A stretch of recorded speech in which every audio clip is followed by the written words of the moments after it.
When Randall Coverley laughed, the whole courtroom heard it. It wasn't a polite laugh, not the kind a man reserves for awkward moments or misunderstandings. It was the full-throated, head-back kind, the laugh of a man who believed the room existed for his enjoyment. He turned to his attorney, leaned in close, and said something June Hadley couldn't quite hear, but she could read the shape of his mouth well enough. She really showed up alone. His attorney, a silver-haired man named Douglas Pratt, who charged $400 an hour and wore cufflinks that probably cost more than June's car payment, allowed himself a small smile and said nothing. June sat at the respondent's table with a manila folder balanced in her lap and her hands pressed flat against the wood to keep them from shaking. She had stayed up until 2 in the morning organizing those papers. Custody schedules, school records, her daughter Emma's therapy notes, a typed statement she had rehearsed in front of the bathroom mirror 9 times. She'd done everything right, everything she could think to do. She'd just done it without a law degree and without anyone sitting beside her. The judge, the Honorable Wanda Graves, glanced up from the bench with the practiced expression of someone who had seen every variation of marital collapse this city had to offer. "Mrs. Hadley, is it correct that you have no legal representation today?" The room went quiet. June opened her mouth. "Your Honor, I." "She couldn't afford one," Randall announced from across the aisle, as if this were information the court needed to have quickly, cheerfully, before she could explain herself. He smoothed his tie, navy blue, the same tie he wore the day he told her their marriage was over, which she had always thought was a strange thing to remember. "I offered her a very generous settlement, and she turned it down. Now she's wasting everyone's time." His mistress, a woman named Tara, who had been sitting in the gallery, in a blazer the color of a fire alarm, whispered something to the woman beside her. Both of them smiled. June felt the back of her neck go hot. She had rehearsed what to say to the judge. She had not rehearsed what to do when the room laughed at her before she could say it. "Your Honor," she started again. The double doors at the back of the courtroom swung open. The sound was sharp enough that heads turned, all at once, the way sunflowers track light. A man walked through the entrance in a charcoal suit that fit him like it had been made for the specific purpose of entering important rooms. He was tall, unhurried, carrying a leather briefcase in one hand and a calm that seemed to lower the temperature of every argument in the vicinity. He walked the length of the aisle without looking at anyone in particular, set his briefcase on the table beside June, and addressed the bench. "Your Honor, my apologies for the delay. I'll be representing Ms. June Hadley effective this moment. Fletcher Gaines, on behalf of the firm Gaines & Associates." He offered a card with 2 fingers. The judge took it, studied it. Douglas Pratt, across the aisle, stopped smiling. Randall's head swiveled to the man now standing next to his wife. Something moved across his face. Not fear yet, but the precursor to it, that particular calculation men make when they realize the game has changed and they haven't caught up yet. "Mr. Gaines," the judge said carefully, "the court wasn't notified." "That's on me, Your Honor, and I take full responsibility. But given the circumstances of this case, I felt it was more important to be present than to be prompt." He turned then, just briefly, and looked at June. His voice dropped to something quieter, something meant only for her. "You're not alone anymore. Just breathe." June stared at him. She had never met this man in her life. But there was something about his face, the slight overhang of his brow, the set of his jaw, a particular stillness he carried, that reached past her panic and pressed against something she couldn't name, something very old. She told herself it was just relief. Randall recovered faster than she expected. He leaned toward Douglas Pratt and hissed something sharp. His attorney stood. "Your Honor, this is irregular. My client objects to this sudden appearance. It appears to be a deliberate tactic to destabilize these proceedings." Fletcher Gaines didn't look at him. "Mr. Coverley can file whatever motions he likes. I'd simply point out that Miss Hadley has a 7-year-old daughter whose future is being decided in this room today, and that daughter deserves to have her mother properly represented." He paused. "Unless opposing counsel has a specific objection to that." Pratt sat back down. The judge made a note. "Court will allow it. We'll proceed." The gallery buzzed. Randall's jaw tightened. And June Hadley, for the first time since she walked through those doors alone that morning, remembered to exhale. During the recess, Fletcher guided her to a quiet corner of the marble hallway on the building's second floor, away from the elevator bank and the reporters who had gathered outside after catching wind that something worth covering was happening in courtroom 4. June kept her voice low. "I don't understand," she said. "Who hired you? My sister lives in Portland. She doesn't have that kind of—" "No one hired me." He said it plainly, like he was correcting a small factual error. She looked at him. "Then why are you here?" He was quiet for a moment. He looked at the tall windows overlooking Meridian Street, the afternoon light catching the edge of his collar. When he turned back to her, something in his expression had changed. Not the composure that never wavered, but something underneath it, something careful. "June," he said, "how much do you remember about before the Hadleys?" The question hit her like cold water. She had been adopted by the Hadley family at age 9. Before that was a fog. A few images, a kitchen that smelled like cinnamon, a boy who used to build card towers on the living room floor and let her knock them over. She had spent most of her adult life putting that fog in a drawer and not opening it. "Why are you asking me that?" she said. He reached into his jacket pocket and set a photograph on the windowsill between them. It was old, printed on paper that had gone slightly yellow at the edges. 2 children. A girl, maybe 6 or 7, squinting into the sun. A boy a few years older, arm around her shoulders, looking at the camera like he was the one in charge of keeping her safe. June picked it up. Her hands stopped shaking, which was strange, because her whole chest was shaking instead. "Where did you get this?" she said. It didn't come out as a question. "I've had it for 20 years, Fletcher said. "I've been looking for you for almost that long." She pressed her hand flat against her sternum without meaning to. "You're not." "Fletcher Gaines was my mother's maiden name," he said. "My birth name was Marcus Orrin. Your mother's name before she married was Orrin. You and I had the same mother, June. We were separated when the state intervened. You were placed with the Hadleys. I aged out of 3 different foster homes and eventually—" He stopped, as if the years between that photograph and this hallway were too many to compress into a single sentence. "Eventually I got out." June looked at the photograph, then at him, then back at the photograph. The boy's eyes. She knew those eyes. She had drawn those eyes once, in a crayon portrait she made at age 8, which her adoptive mother had found and quietly put away, and June had convinced herself for decades that she had made the whole memory up. "I looked for you," she said. Her voice had gone very thin. "After I turned 18. The agency said the records were sealed." They were. Something moved across his face. "It took me 7 years and a law degree to unseal them." Randall chose that exact moment to round the corner from the stairwell, his mistress a half-step behind him. He looked at June, then at the man beside her, then at whatever expression June was wearing, which she had lost track of. "Touching," he said flatly. "You found someone to play hero. Doesn't change the facts, June. Emma lives with me. I have the house, the income, the school relationship. You have a part-time librarian salary and a studio apartment in Fountain Square." Fletcher turned toward him with the particular patience of someone who has already won an argument and is simply waiting for the other person to figure it out. "Mr. Coverley, I'd suggest you spend the next 20 minutes with your attorney reviewing page 11 of your financial disclosures, because we're going to be discussing them in detail when we go back inside." Randall's expression flickered.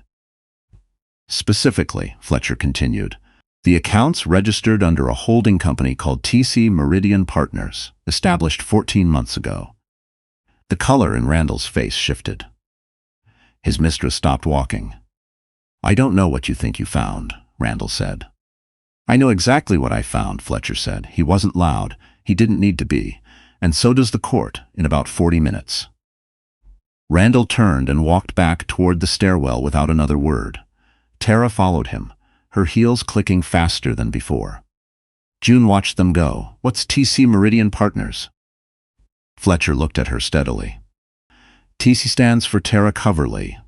Your husband registered a business entity in his mistress's name 18 months ago, transferred approximately $240,000 into it from marital accounts, and listed the transfers as business consulting fees. The number landed somewhere in June's stomach and stayed there. He was moving money out, she said quietly, before he told me he wanted a divorce. A year and a half before, Fletcher confirmed, which is why your settlement offer was so low. By the time you got to the table, there was significantly less on the table. June gripped the windowsill. The city below kept moving, indifferent. Taxis and buses, and people with nowhere near this much turbulence in their afternoons. My daughter, she said. Emma doesn't know any of this. She won't have to, Fletcher said. That's what the next 40 minutes are for. June came apart in the second-floor restroom during that recess. Not loudly, she had never been loud about falling apart, which was maybe one of the things that made it so easy for Randall to do this to her for so long without anyone noticing. She ran the cold water and pressed her wrists against the faucet and stared at the paper towel dispenser and let herself, for exactly 4 minutes, feel the full weight of everything she had spent 2 years trying not to feel. The years of being told her ideas were impractical, the way he talked over her at dinner parties. Not aggressively, never aggressively, but consistently, smoothly, like she hadn't spoken at all. The afternoon he called her boss, his college roommate, and had what he described as just a conversation about June's reliability, after which her hours were quietly reduced. The way she had started to believe that her brain didn't work correctly, that she misremembered things, that she was lucky someone like Randall had chosen someone like her. She had not understood until very recently that all of it had been deliberate. When she came out of the restroom, Fletcher was waiting in the hallway. He handed her a coffee cup from the cart downstairs, black, which was exactly how she took it, and which she hadn't told him. How did you know? You used to make 2 cups in the morning, he said. One for you, black, one for our mother, with sugar. I was 11. I made the coffee. June looked at him for a long moment. I'm sorry, she said, that I didn't find you sooner. I'm sorry I took so long, he said. She took the coffee, wrapped both hands around the warmth of it. Whatever happens in that room, she said, I need Emma. I know. She's the only thing that. I know, he said again, quiet and certain. We're going to get her. When the court reconvened, Fletcher set a small recorder on the table in front of him and asked the judge's permission to play a brief audio file. Douglas Pratt objected immediately. Your Honor, we haven't been provided this evidence in advance. It was recovered from Mr. Coverley's work email server 3 days ago, Fletcher said calmly, pursuant to a records request filed the same day I was retained. The timestamp is certified. If opposing counsel needs a moment to review, play it, the judge said. The recording lasted 47 seconds. Randall's voice was clear, unhurried, the voice of a man comfortable talking in private spaces. He was speaking to someone, his attorney, based on context, and the substance of the conversation was simple. He intended to use June's previous treatment for anxiety as evidence of parental instability. He described a specific incident from 3 years ago, a panic attack she had suffered during a particularly brutal stretch of weeks when Emma was sick, and Randall was in Denver, and June had been managing everything alone. He had sent her to a therapist after that. He had told her it was because he loved her and was worried. The recording made clear that he had been storing that information for future use since the day she walked into that therapist's office. The courtroom was very still. June stared at the table in front of her. She had not known he was listening. She had not known the kindness had a receipt. Your Honor, Fletcher said, once the recording finished, I'd also like to submit documentation showing that Mr.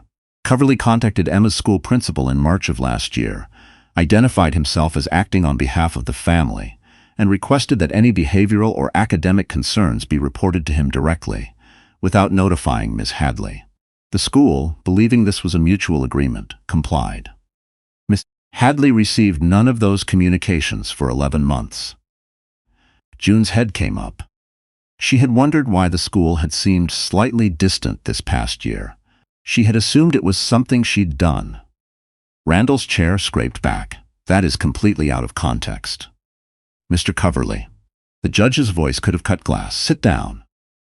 He sat. Fletcher didn't look at him. He slid a final folder across the bench. Financial records, audio evidence, and school communications all point to a consistent pattern. Mr. Coverley methodically limited Ms. Hadley's access to information, resources, and support systems over a period of several years, culminating in a settlement offer designed to leave her with insufficient means to contest custody. The goal was not an equitable divorce. It was a controlled demolition. The phrase landed in the room and stayed. Controlled demolition. June heard Randall exhale sharply behind her. She didn't turn around. "Your Honor," Douglas Pratt said, with the particular tone of a man playing bad cards with great dignity, "my client denies." "I've heard enough for today," the judge said. She removed her glasses and set them on the bench with a small, decisive click. "Mr. Coverley, the court has significant concerns about the disclosures in this case, and those concerns will be addressed formally at the next session. In the interim, I am awarding temporary primary custody of Emma Coverley to her mother, effective immediately, pending full review." Randall stood up. "This is Mr. Coverley." Same tone, same glass-cutting precision. "I strongly advise you to let your attorney do the speaking from this point forward." He sat down a second time, and this time the room heard the difference. The first time had been reluctant. This time was something else. June pressed the back of her hand against her mouth. She had walked into this building that morning fully prepared to lose. Outside the courthouse, the November air was sharp and direct, the kind of Indianapolis cold that doesn't ease you in. June stood on the front steps while Fletcher spoke quietly on his phone a few feet away, handling whatever legal machinery needed to turn after a hearing like that one. Tara walked past her on the way to the parking garage. She didn't look at June.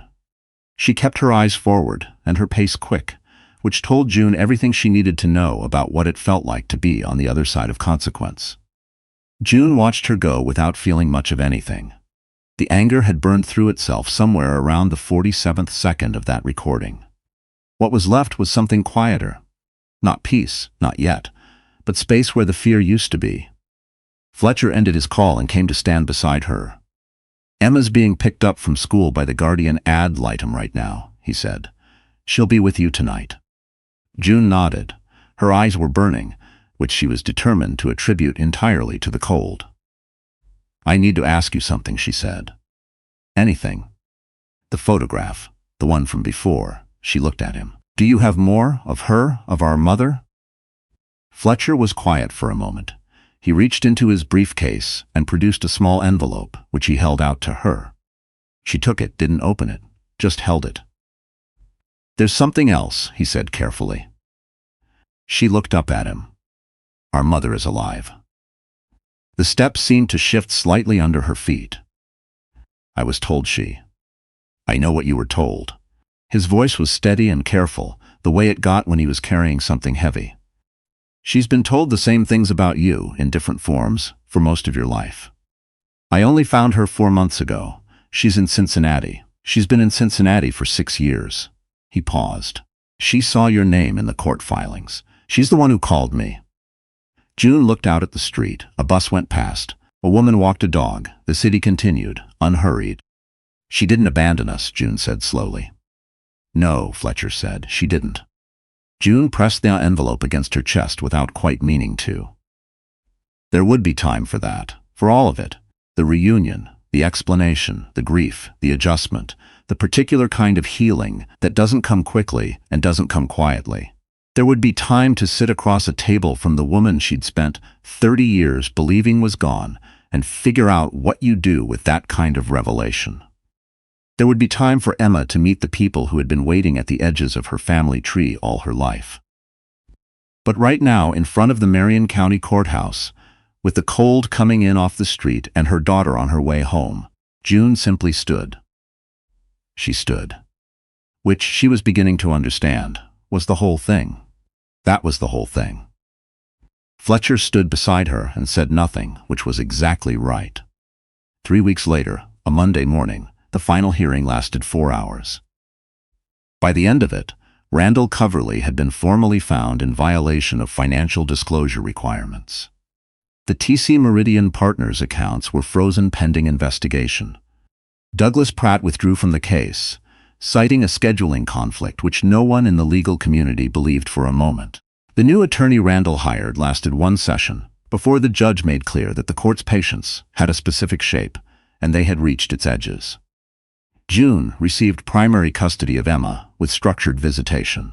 She received a full accounting of the marital estate, including the diverted funds, and a settlement that bore no resemblance to the one she had been handed 11 months prior, in a conference room where Randall had been very pleasant and very certain she wouldn't fight it.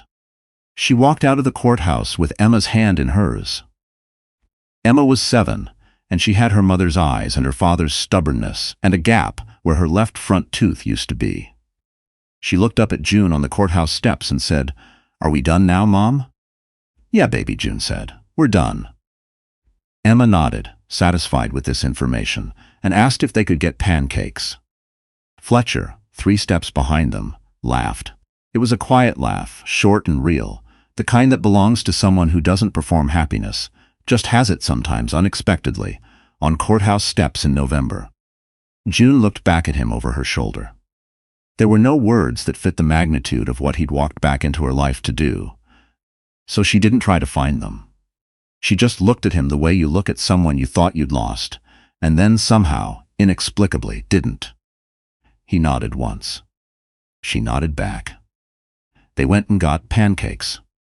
And somewhere in Cincinnati, a woman who had spent 29 years believing she would never see her daughter again was sitting by her kitchen window when her phone rang, and when she saw the number on the screen, her hand shook so badly she nearly dropped it before she answered. She would fly to Indianapolis 4 days later. The breakfast table would not be large enough for all the years they had to cover, but they would try anyway, and they would keep trying, and that was the only kind of healing that is actually real. The ordinary, relentless breakfast table kind that doesn't arrive in a single moment but accumulates slowly, like light through a window in the morning. June Hadley had walked into that courtroom expecting to be erased.